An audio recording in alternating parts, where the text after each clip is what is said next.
retrouve pour une dernière fois cette saison à JC le camarade Renaud Lavoie à la rubrique La mise en échec.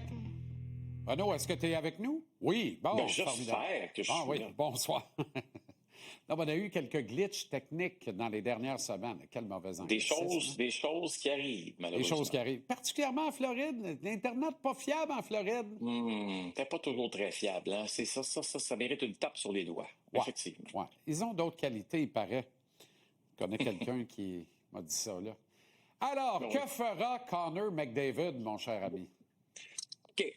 Là, c'est à savoir, est-ce que le verre est à moitié vide ou à moitié plein? Parce qu'aujourd'hui, j'ai parlé à des gens dans son entourage qui m'ont dit, Jean-Charles, qu'il n'y avait pas de décision prise par rapport à son avenir avec les Oilers d'Edmonton. Comment voir ça? C'est inquiétant, ça.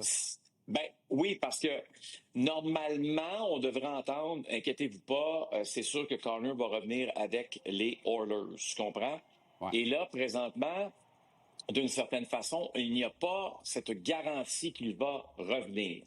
Maintenant, on va regarder le verre à moitié plein au lieu d'à moitié vide. OK? Connor McDavid est quand même celui qui a les deux mains sur le volant chez les Oilers d'Edmonton. Son agent est président des opérations hockey, son entraîneur junior qui l'adore et son entraîneur-chef avec les Oilers d'Edmonton.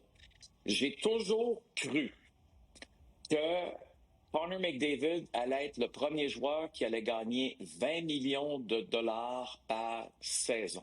On m'a expliqué, Jean-Charles, aujourd'hui, que s'il signe une prolongation de contrat le 1er juillet, même si, parce qu'il lui reste 1 an, donc la saison 25-26, il a déjà son contrat. Prolongation de contrat va être 8 ans à partir de la saison 26-27.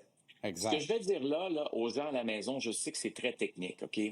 Puis, des fois, on peut se mêler avec les détails, là. Mais s'il signe un contrat le 1er juillet qui s'en vient, donc dans une dizaine de jours, il ne pourra pas signer à 20 millions de dollars par année, même si on sait que la saison 26-27, le salaire, le cap salarial par équipe va être de 104 millions. Parce que quand tu signes une entente et que tu vas aller chercher le maximum d'argent que tu peux obtenir, c'est 20 %. Alors, un joueur ne peut pas toucher plus de 20 % du plafond salarial. Ce qui veut dire qu'à 95,5 millions de dollars le plafond l'an prochain par équipe, le maximum que Connor va pouvoir obtenir, c'est 19,1 millions de dollars fois 8 ans. Là, rendu là, à 19,1 fois 8 ans, au lieu de 20 fois 8 ans, entre toi et moi, là, oui, je pense que tout le monde est content. Exact.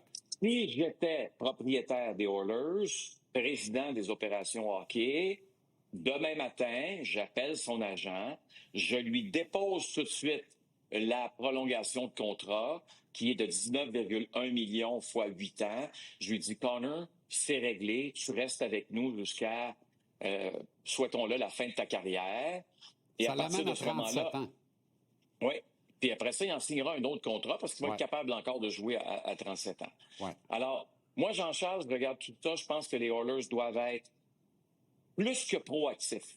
Ils doivent avoir le pied sur l'accélérateur dès maintenant. Et ce n'est pas le temps de niaiser avec le puck.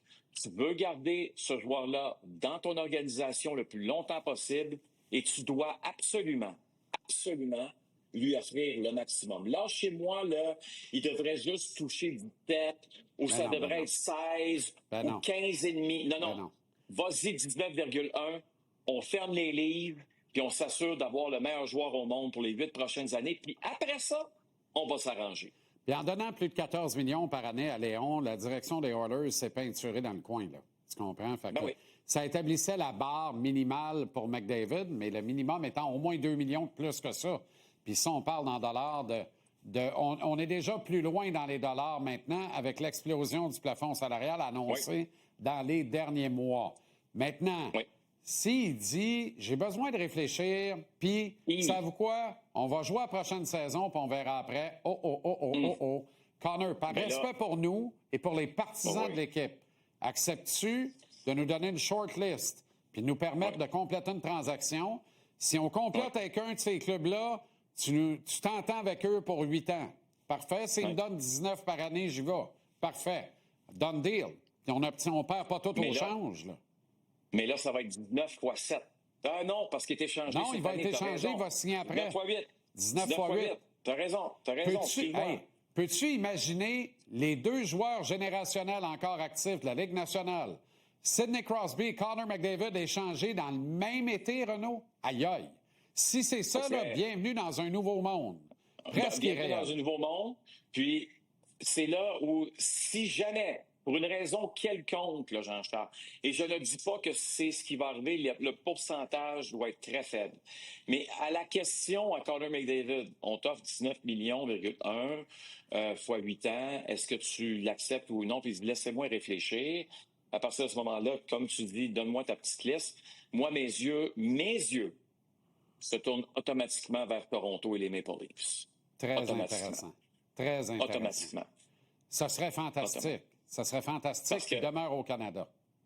Le même agent que Austin Matthews est l'agent de Connor McDavid. 1 + 1 égale 2. OK.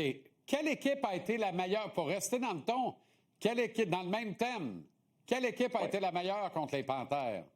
Matthew Tkachuk a dit hier soir après le match qu'il a voulu recommencer rapidement revenir au jeu dans la première ronde parce que selon lui, le Lightning était l'adversaire le plus coriace à affronter.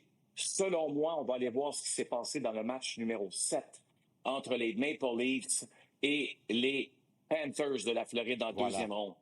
Écoute bien là, c'est 3 échappés, Jean-Charles, en première période que Sergei Bobrovsky a arrêté. Pas 1 échappé, pas 2 échappés, 3 échappés. Je ne sais même pas si échappé est féminin ou masculin. Là n'est pas important. En attendant, il a fait les arrêts.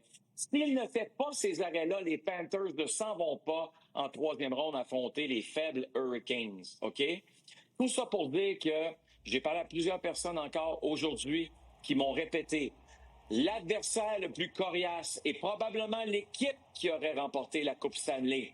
Si les Panthers n'avaient pas été dans le chemin, Maple Leafs de Toronto. Tu vois comment des fois, ça prend 1 but ou 2 buts en échappé en première période dans le match numéro 7 et tout change complètement. Exact. C'est dire l'écœur en titre aigu à Toronto pour tout le battage qu'il y a eu suivant une autre élimination hâtive de l'équipe. Mais quand tu la prends pour cette saison uniquement, Tabaslac qui était à ça de peut-être une Coupe Stanley. Incroyable.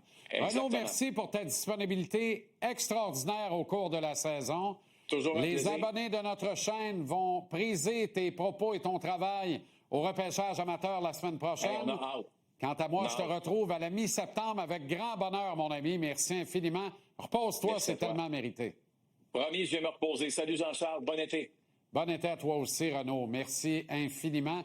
Peut-être sur cette photo en terminant, là, de photo des champions des Panthères de la Floride. Mais, ça se peut pas. Regarde ça. Regarde ça. Regarde M. Viola à droite, là. Ouais. OK? Puis regarde, tu vois pas le GM, mais il se regarde du coin de l'œil en voulant dire merci.